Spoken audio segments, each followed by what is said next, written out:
Welcome to the Navigating Cancer Together podcast. My name is Talea Dindy. I am a 10-year cancer thriver, cancer doula, and owner of On the Other Side. I use my experience to help others get on the other side of cancer. This podcast is about sharing stories, resources, and information about all things related to cancer and wellness. I interview guests from all walks of life who are living with cancer, caregivers, and those who made it on the other side. Also, I talk with organizations, healthcare professionals, and experts in the health and wellness spaces who offer complementary and integrative care. Join me. We are in this together. Hello, and welcome to Navigating Cancer Together. I am your host, Talea Dindy. Today, our very special guest, and I mean special because she has some really great information to share about something that we all possess and that we all need. Her name is Kim Sorrelle. Kim Sorrelle is an entrepreneur, a director of a nonprofit organization. She's also an author, a speaker, and lover of all people.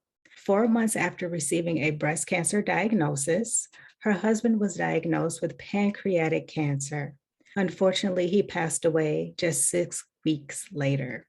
Kim began questioning the true meaning of love, so she dedicated a year to figure it out. I bet that was a very interesting year. We'll learn more. The things that she discovered about love are unlike anything you've ever heard before and are chronicled in her book called Love Is. Kim, thank you so much for joining us today and welcome. Talea, I am so excited to be here. I've so been looking forward to this. Thank you for having me. It's a pleasure and it's a blessing, Kim. I am so excited to talk with you about this very touching and amazing topic. And even after talking with you, it became more apparent that once you truly understand what love is, it can change your life. Kim, let's start off. Please walk us through your cancer journey.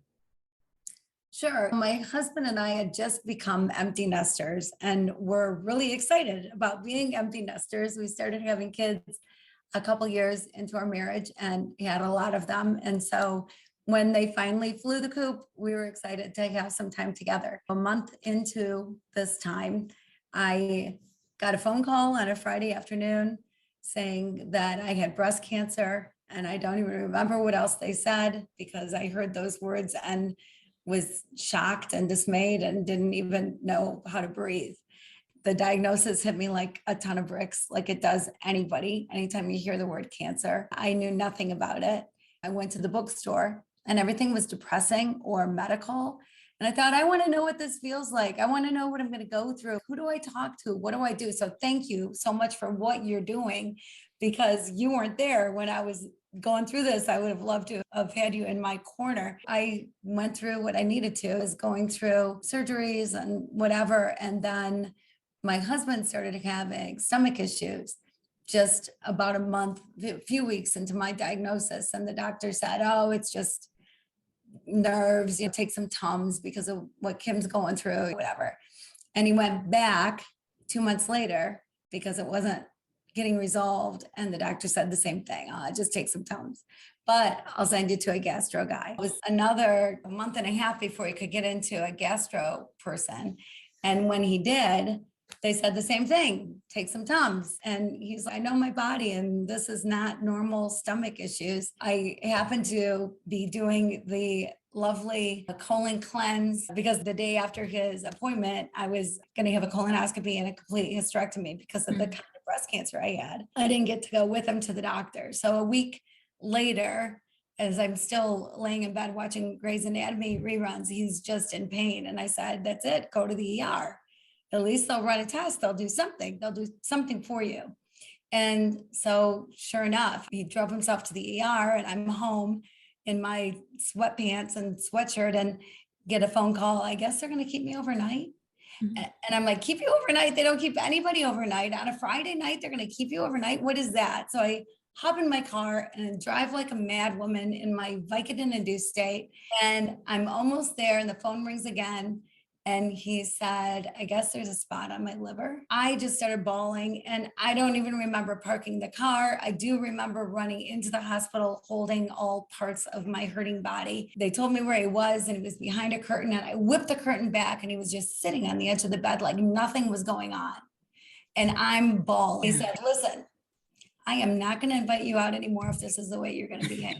And I'm thinking, buddy, you don't get to be funny right now. It took us a few more days before a diagnosis, like it always does. It takes time to get an accurate diagnosis. And pancreatic cancer is one of the worst. Yes. Not the worst one that you can get. There's not a lot that you can do about pancreatic cancer. And it's just a matter of time. We just had a fabulous 6 weeks together. We watched Cash Cab and played cards and whatever we did. We just had a great time together, never in a million years thinking it was only 6 weeks. Mm-hmm. But we, from the very beginning, we just prayed, Lord, either heal him like you did, the lame, the sick, the deaf, or the greatest thing of all, because I believe in God, I believe in an afterlife, and I believe heaven is a great place. The greatest healing of all is heaven. And, but please don't let him suffer. That was our prayer. Please don't let him suffer, because it's a painful cancer.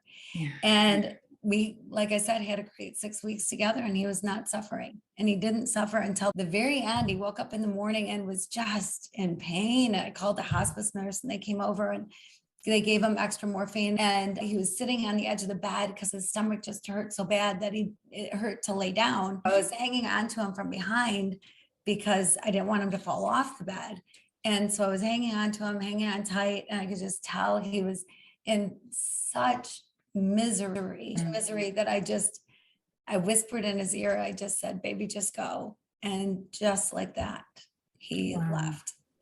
Wow. And it was completely merciful, for sure. Wow, Kim, that is a lot. Thank you so much for sharing that story, your story with us. I remember we had a conversation. You were also diagnosed with bladder cancer in conjunction with breast cancer.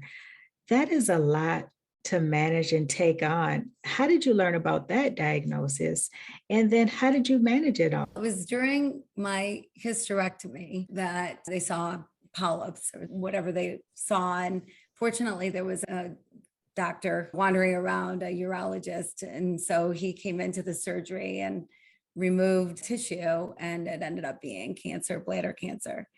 And that's been extremely manageable. There's different kinds of different cancers, right? So there's different kinds of bladder cancers, and some are very aggressive and some not as aggressive. And mine, I just have to go once a year for a bladder biopsy. And if there's something there, they take it out. And if not, then I have a year of clean. So that's good. And so it's very manageable. But at the time, I had no idea what to expect, of course, with bladder cancer. But it was a lot, for sure, to deal with. One of the things that I did was I wrote. It ended up becoming a book. But I wrote how I was feeling and what I was going through, because that was very helpful to me. It was very therapeutic for me. And so writing through my cancer and then my husband's diagnosis and then him passing, things got pretty intense there for a while. That certainly helped me out. And I loved that man. Yeah. And I loved him so much. And something kind of interesting is that as I have met women, I was 47 when my husband passed away. And as I have met women who have lost their spouse or their partner, the women that my experience, the women that didn't have such a great relationship going on have the hardest time, it seems, with losing their person. There's probably regrets. There's, I don't know, whatever comes into play. People that I run into that had a great relationship are thrilled that they had a great relationship and thankful, like I am. I know I had it better than most people have it their whole lives. Wow. And so I'm grateful for the time that we had together. I miss him like crazy. I bet. Change it if I could, but I can't. But I'm grateful for the time I had with him. It's such a blessing, Kim, that you guys had 6 weeks together and you were able to do things together. Even if it was just watch a TV show, you were able to have that intimate time together where you can just truly enjoy each other's company. Please share with us, Kim, how you felt in that moment when you knew that he was getting closer to the end? It's an interesting thing. During the 6 weeks, there were times that I would just start crying and he would hold me and say, "Don't cry for me. Don't cry for me. Cry for yourself because you're staying here. I get to go to glory. I get to Mm. go someplace great. So don't cry for me." And the first time he said that to me, I'm like, "Well, what are you talking about? You want to leave me? You can't want to leave me." And of course, he didn't want to leave me, but he didn't have a choice. It's not Yeah. like you pick it. And so later, as time went on, I realized that's the best thing he could have said to me because really it's us that stay behind that hurt. Yes. And trying to get through that hurt is what we spend our lives doing because whoever it is that we lose. So when it was the moment when I knew that he was just so miserable and I just hated the thought of him being miserable. And in that same moment, the hospice nurse is there and she was on the phone calling for a hospital bed and a commode and getting all this equipment in. And up until then, we'd just been together, just been us and in bed together at night and whatever. She's calling for this stuff as I'm told him, baby, just go. Mm. And I wailed. It Yeah. was my very first reaction when he was gone. It just was this pent up emotion, I think, inside that I just had to let loose and let go. Mm. But then really, I was grateful Yeah. that so many people linger and suffer. It can take weeks, months. I even had said to her shortly before this, the same morning, 15 minutes earlier, I said, "I've got kids out of town. Do I call them? What?" And she said, "No, you got lots of time. You got lots of Mm. time." And we had another 15 minutes. Who would have known? I'm just ended up being grateful that his suffering was so short. I understand that, Kim, because that's the last thing we want for ourselves and others that we love, especially, is to suffer. And it's a blessing, I say, no matter the cancer in 6 weeks, it's a blessing that you had that time together. A lot of people don't have that time. They just get a call and say, "Hey, your significant other was in an accident. Unfortunately, they passed away. Please come identify the body." Like, it's that extreme for some people.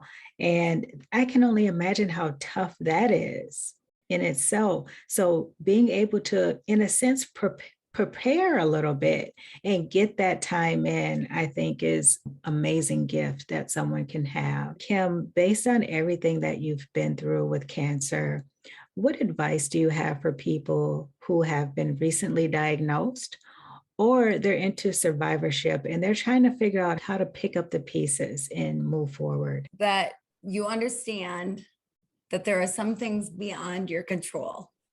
There are some things you have zero control over. Like you wouldn't pick cancer. You wouldn't pick to be in the position that you're in. No one's going to choose that. There are things that we just have no control over. So the things that we do have control over, take control of those things.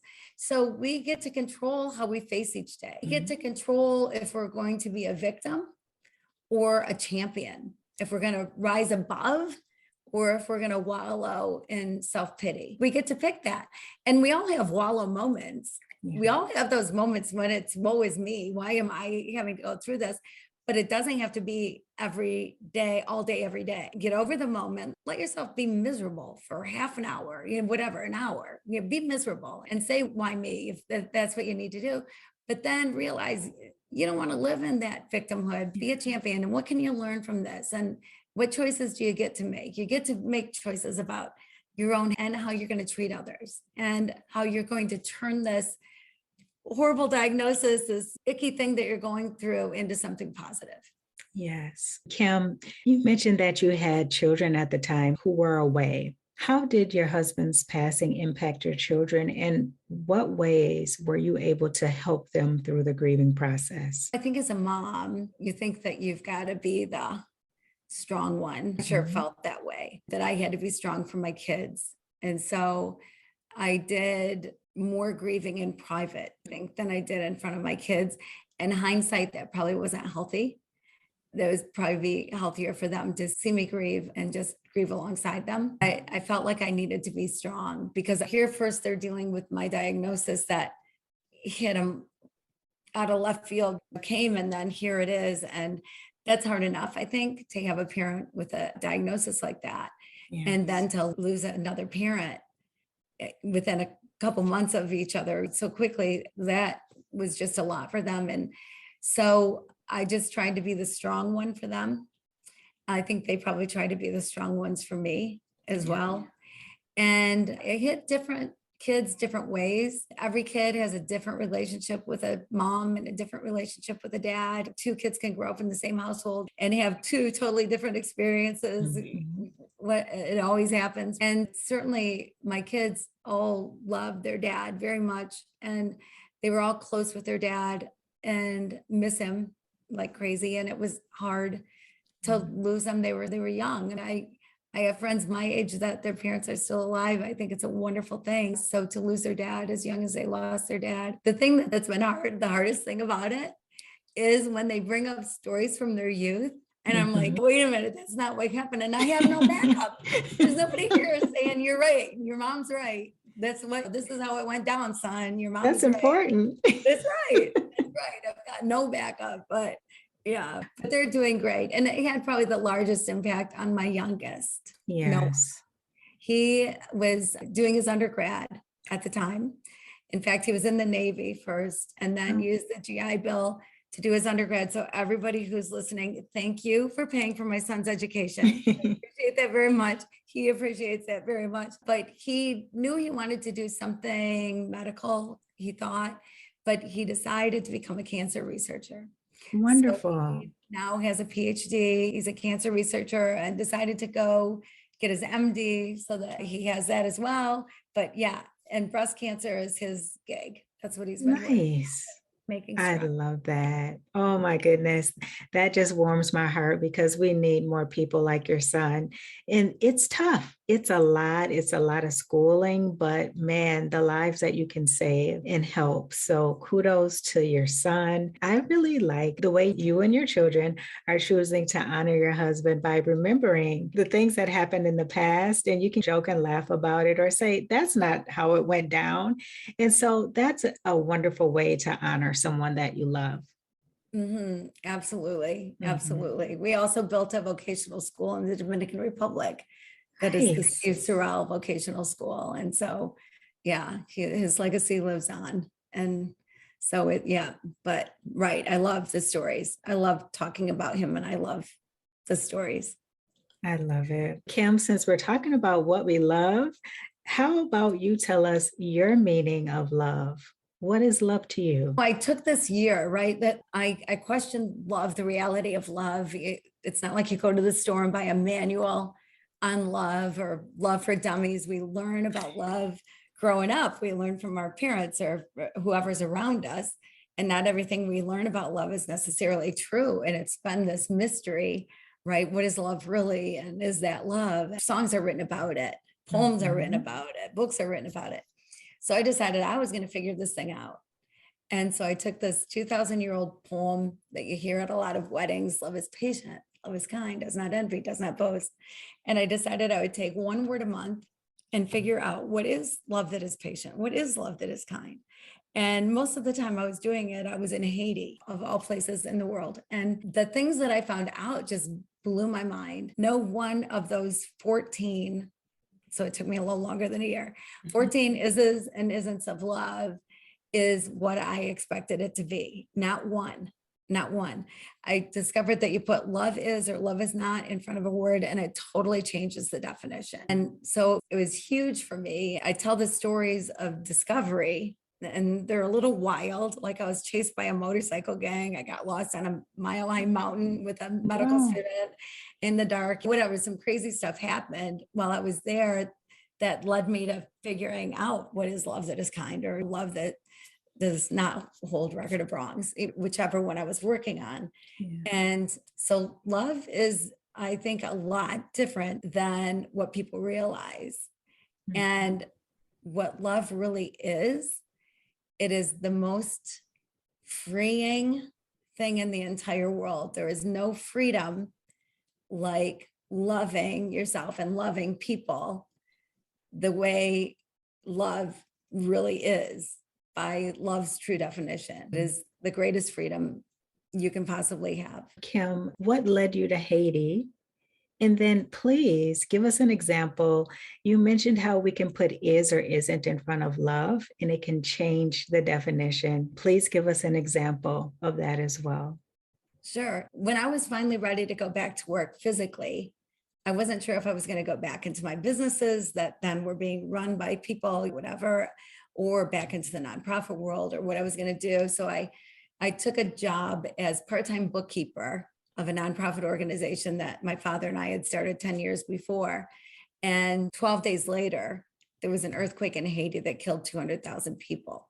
So within 2 weeks, I was in Haiti. And then for the next several years, I spent at least part of every month in Haiti and love Haiti. I love Haiti. And Haitian people have it rough. It's a tough place to work. It's a tough place to go. It's a bunch of beautiful, wonderful people in real tough conditions. And so learning about love there, I think amplified things really out of the gates. Love is patient. I'm thinking, oh, this is easy. You know what patience is. I know what patience is. I could write the chapter right now. What am I thinking? But then the entire month I'm going, love is patient. I'm looking for it everywhere and trying to figure it out. What I figured out about love that is patient is it's not patience. It's not getting mad because you're stuck in traffic or he's running late. You're not getting all upset. It's not patience. Love that is patient is entirely different than that. Love that is patient, first of all, I believe you're supposed to love everybody. Yeah. So love that is patient, loves the person you're with enough to realize that this is the most important moment of your life. What's in the past is in the past. What's in the future is yet to come. This is the moment.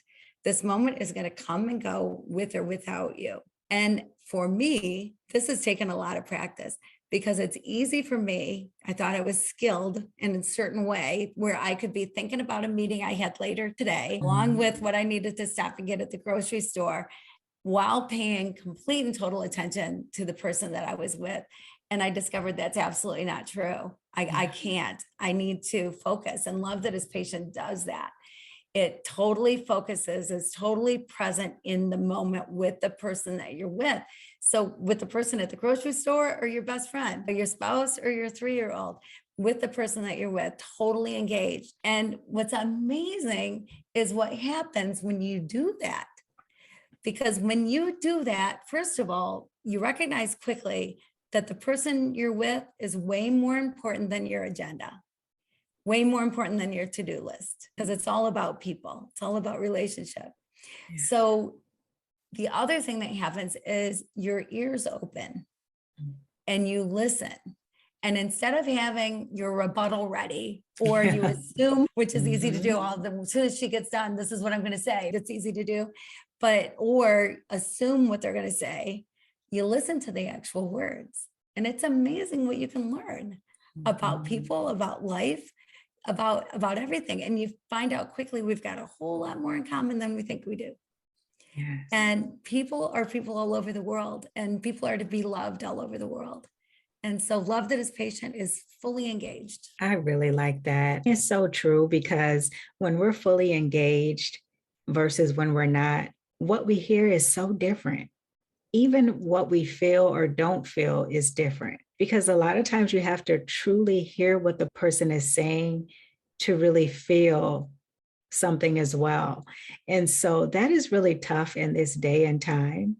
But I agree with you. If you think about it from a perspective of love, it's saying, hey, this person is worth stopping and slowing down for and giving them that time and respect. And if you can't do it then, I also think love is a way of saying, I really want to hear what you have to say.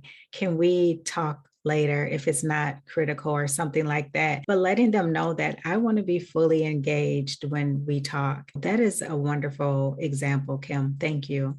Yeah, that's a great point. That's a great point, because there are those times that you're on the way to the baseball game and you're going to be late, and you can't be because you're the mom with the oranges or whatever the case may be. And so there are those times that you have to say, wow, I want to hear what you have to say. I want to actually talk to you, not just run out the door. So can we Mhm. talk later is a great way to show that kind of love. Yes. Absolutely. Kim, how has going on this journey to find the true meaning of love, how has it changed your life?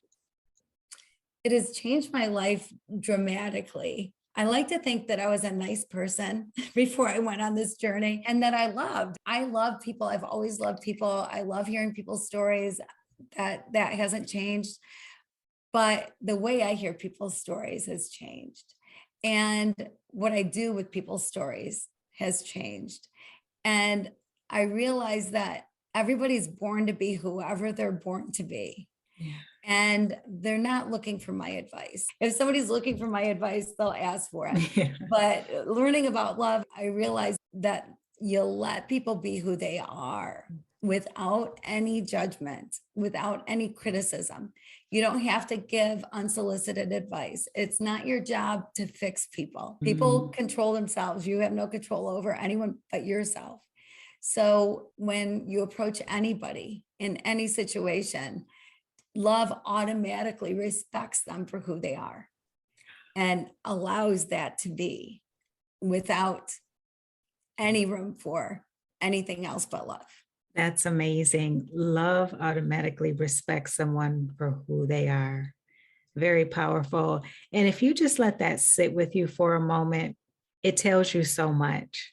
And I can actually see you on this journey, on this quest to find the true meaning of love. Because, Kim, even the first time we connected, I felt the love exuding from you. Like you can just tell, I can just tell that you're a lover of all people. And just the way that you talk about your husband and your family and all the things that are important to you, you can tell it's coming from a place of genuine love. I just want people to really understand what that's about because we're living in times where it's tough to really connect with people.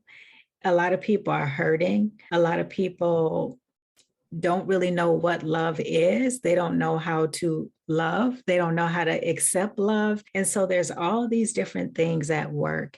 And I think someone like you and your book can help. You are helping to really get people to the root of what it's really about. And I just want to thank you again. My pleasure. I on this new quest of having a love movement because I know that real love changes lives. And I know our world would change if everybody lived love the way it's supposed to be lived. Kim, what do you hope people will gain by sharing your story? I hope people will want to figure out love.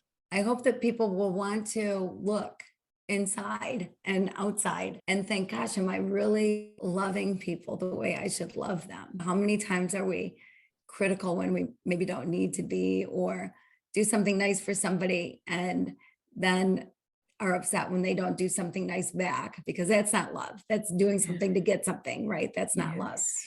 And instead, just having a heart to love, to really be open and love, and let the past be in the past. There's so many times we want to hang on to bitterness, and anger, resentment, whatever it happens to be. And love doesn't do that. Love doesn't keep a record of wrongs. And so there are so many things about love that if you understand them, then, and if you understand too, it's really our only job. It's not our job to judge. It's not our job to fix people. It's just not. And so when you understand that and just allow people to be who they are. And another thing is stop with the they. That I don't mean the they as far as a pronoun. I'm all about they all day long. That's great. I mean the they as in, oh my gosh, you know, them, they think Oh, this way, they yes. believe that Mhm. way, they're doing this. Well, they're not doing this and they don't believe that way. There's some people who have names that believe that way, but we're all individuals and should be respected as individuals and not put in a clump and automatically you either like them or don't like them because they're part of a group. They're an individual. They happen to be part of a group. They're not a group. They happen to be an individual. Yes. So look at the individual first. You explained it so well. There's so many people, unfortunately, that have that disconnect. They're not able to separate the two, so to speak. And I just love how you just put it in very simple terms. People are people. We're all individuals. Don't group us together. Don't try to force people into a box because it isn't love. Kim, you also said don't hold on to grudges and bitterness. For people out there that are really struggling in that area, and they may have a very valid reason, but they're holding on to something. And I know that in some way it's making them sick because they're internalizing all of that. But what advice do you have for those people to help them move on and get to love? It's interesting because the whole love doesn't keep record of wrongs. I was nervous about even tackling that one because I thought, well, yeah, you might forgive, but you don't forget. You don't Yeah. forget the things that happened to you. So I had a very interesting month that month, I have to say. But what I discovered about that is absolutely you don't forget things. You don't forget things from your past. But instead of it being, oh my gosh, that person really wronged me. Oh, that was horrible. And be bitter, which we all know and said earlier only hurts you. Yeah. Quite often, when you're bitter towards somebody, they have no idea that you're harboring this ill will. They don't even know it. So it's all you. It's only on you. Yes, you don't forget, but you can change the narrative. And instead of it being, oh my gosh, this horrible thing that these people did, that person did to me, that group did to me, that whoever you're bitter toward did to me, it can be, gosh, I lived through it. And what did I learn from it? And how did I grow as a person? Because it's under adversity that we grow the most. And without growth, life would be boring if we weren't allowed to evolve and change and right. Yeah. And so be grateful sometimes for the adversities, but look at the story differently and get rid of the bitterness. And you get to pick the narrative. You get That's to pick right. it and change it. Don't let it That's somebody right. else control it for you. That's so true. And a cancer journey will definitely it lead you down that path. It's a great example of you can choose to be bitter and angry about it, or you can look at it and say, what can I get from this? What can I learn from this? How can I be better? How can I help other people? There's so many other positive things that can come out of it. Of course, nobody wants cancer. They don't want to see their loved ones with it. But if you happen to be someone who has to face cancer, I think that's a great way to do it by looking and saying, okay, what good can come out of this? Yes. And I think even during the time that you're facing it, not even just the aftermath or certain times, but for your whole walk, you got to Mhm. realize that people are watching you Yeah. and wondering how you're going to react to it. Because probably a lot of the people around you have never heard those words before. And so they're watching you because they're wondering if they got the diagnosis, how would they react? And so you can be an example even in your chemotherapy chair. It's amazing how when you start looking outward, that the inward can change. And when you start looking at service and helping somebody else, then the joy that you have in life amplifies. So realize people are watching you and take it seriously. And what can you do good with it? Yes. I could not agree more. It's so true. Kim, I want to segue into the two books that you've written. I've mentioned Love Is, but you've also written another book, Cry Until You Laugh. Please tell us what that book is about and why you wrote that book. Sure. Well, I started writing as a way to update family and friends right after I was diagnosed with cancer. Hey, I'm going to the doctor tomorrow, whatever I happen to be. And instead of making a whole bunch of phone calls, I started writing, but my writing was a lot more than just I'm going to the doctor tomorrow. It's what I was going through emotionally, whatever. It's a funny book in a lot of areas. I think you do cry, you do laugh in the book, but I continued to write for a little over a year. In fact, I think my last entry is tomorrow I leave for Haiti. And Wow. so I was writing went through my husband's diagnosis and through his death and whatever, and about the real stuff. It's just truth about what it feels like and what you go through and choices you make and all that kind of stuff that goes on. And titled it Cry Until You Laugh, because that's what you got to do. You got to get to the point where you let yourself laugh again. And sure, the tears, of course, we're going to cry. Of Yeah. course we are. But let yourself laugh Yeah. too. I believe that laughter is healing also. So you got to find some humor in the tough things, especially that you're going through. It may not be apparent in that moment, but if you can find something a little bit further down the journey, it always helps. It always helps. When I look back and I'm talking with my mom or my friends or my family who was actually there with me when I was going through my cancer journey, and I'll say something and it is funny. I always start off by saying it's funny now, but it wasn't funny then. And then we'll all just start laughing, like hysterically laughing. So I get what you're saying. I really understand it. And it's so healing, but it's also a blessing to be able to look at something that was so hard and you've come through it when you can laugh. And so I think that's a true testament of faith and hope, but then also healing. Yeah, laughter is the best medicine, right? Mhm. And it's so true. You got to take the moments to laugh. And I think sometimes I've personally known people that have lost somebody or are in the middle of a tough diagnosis, but especially who have lost somebody and feel like it's dishonoring in a Yeah. way to laugh again, or dishonoring of the heaviness of their disease, like making light of it if you laugh. And neither one of those things are true. There is great and wonderful and powerful, and it starts at your toes and bursts out of you, and that's the way it should be. And in that moment, nothing else matters. If you can laugh and like you said, I love that. I love that. It's so true. The things that we go through, and that at the time we're going, oh my gosh, what is going on? And then later we're like, oh my gosh, I can't believe that happened. That is so funny. It's Mhm. so true. But Yeah. laughter is the best medicine. Yes. And Mhm. then also our loved ones or our friends that leave us, that leave before we do, just think about how would they want us to feel? They wouldn't want us to be sad and depressed all the time. They would probably, I'm thinking, or I'll speak for myself, when I leave this earth and my time is up here, the people that I leave behind, I don't want them crying. I want them to think about things that I may have said or done or fun times that we've had together and laugh hysterically. Because to me, that's honor because we've given each other a gift. Mm. And I think that's what it's about. Yeah, I love that. We have given each other a gift. That is what it's all about. I love that. So Yeah. true. Yes. Kim, before we end, I'd like to ask my guests these two questions.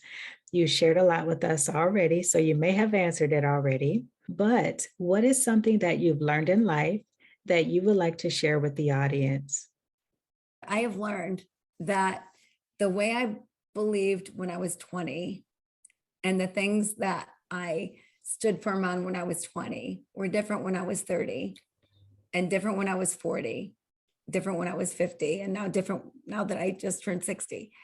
And I can tell you that it is okay to change your views. It is okay to evolve as a person. And it's okay to, when you listen to people, hear a whole different side of things and think about it. And maybe what you believe, maybe it shakes it a little bit, but then you can look into it yourself, and it's okay to change. It is okay to change your opinion. That it's okay. It's good. It's good to grow. Yes, so true. And they always say when you get more information or no information, it's okay to change your mind. I love that because that's what it's about. We're supposed to grow, we're supposed to evolve and learn new things. It's not a bad thing. Some people say, oh, that person has changed. I'm sure they have if they're not, like you said, 2025 anymore. I hope they have changed. Right. Yeah. Yeah. Yeah. I think sometimes we hear the word change and it can be scary, or, oh gosh, you don't want to change. what does that even mean? And what's it going to look like? Because you don't have it all laid out. But change, embrace change, embrace it. Don't shy away from it. Change is good. It's good. Yes. Kim, finally, what is next for you? What is next for me is this mission that I am on to spread love, to help people understand the true meaning of love and help change the world. I think that there should be a love revolution, love movement. Instead of WWJD, what would Jesus do? And Jesus can be different to different people, right? And so that can be hard to have the same answer for everybody. What would Jesus do? But instead of that, what would love do? And be able to answer that question, understanding love, and then react to things and choose things based on what would love do. Yes. You're doing a great job, Kim. Keep doing what you're doing. The world needs you. We need you. We need more people like you. So thank you for your wonderful mission that you're on. And then also, Kim, there are people out there that want to connect with you. They want to buy your books, or they just want to share love with you. Where can they find you, Kim? And where can they find your books? My books are available every online platform, Amazon, everywhere else. And my latest book, Love, is available in brick and mortar stores. It's available in Barnes and Noble and lots of other stores. And Love is a pretty easy title to remember, but there's other things called Love Is out there, but Love Is. And my website is kimsorrelle.com. I really need something easier because I'm literally the only Kim Sorrelle spelled my way in the entire world because there are too many letters in my name, but it's SORRELLE. So kimsorrelle.com, and kimsorrelle.com is my email address. I love hearing from people. I will always respond. And people are using my book with their small groups or their moms groups or as a couple or a couple about to get married or families. It's just really cool to see that families are changing, couples are changing, people are changing. And I love that. And that's the goal, right? If you're going to try to do it right. And anybody who their book club has done it or their family is doing it or whatever, I'm happy to Zoom in for a meeting and say, hey, in fact, if it's someplace really great, I don't know, San Diego, Miami, I might fly there. I might come in person, who knows? But I'm happy to connect every way that I can connect. And I'm on Facebook, all the social media, of course, too. Wonderful. Thank you, Kim, so much for sharing that information. I will also put it in the listen notes so that the audience can go and go right to your social media, your website, and even email. Kim, I just want to thank you again for sharing your story, for being so vulnerable with us, for being so open with us about love and what you've found love to be on your journey, which is amazing. And also, I want to thank you for educating us because in our day-to-day lives, it's so easy to lose the true definition of words love, things that really matter. And love is something that matters. Love is something that we all need. Thank you so much, Kim. My pleasure. Thank you so much for having me. I so appreciate it. My pleasure, Kim. Before we end today, I'd like to give a shout out to the listeners. Thank you so much for joining us today. I hope you enjoy this episode. I hope you feel the love. And until next time, let's keep navigating cancer together. Take care. Thanks for listening to this episode of Navigating Cancer Together. I hope you enjoyed it. Please be sure to subscribe. And if you appreciate the show, drop a positive rating and review on Apple Podcasts or Spotify. For notes from the show, visit ontheotherside.life and check out the podcast section. After you check out the show notes, head over to my gift shop and show yourself or someone special in your life some love with gifts of encouragement, hope, and positive affirmations. I would love it if you joined us for the next episode. Talk to you soon.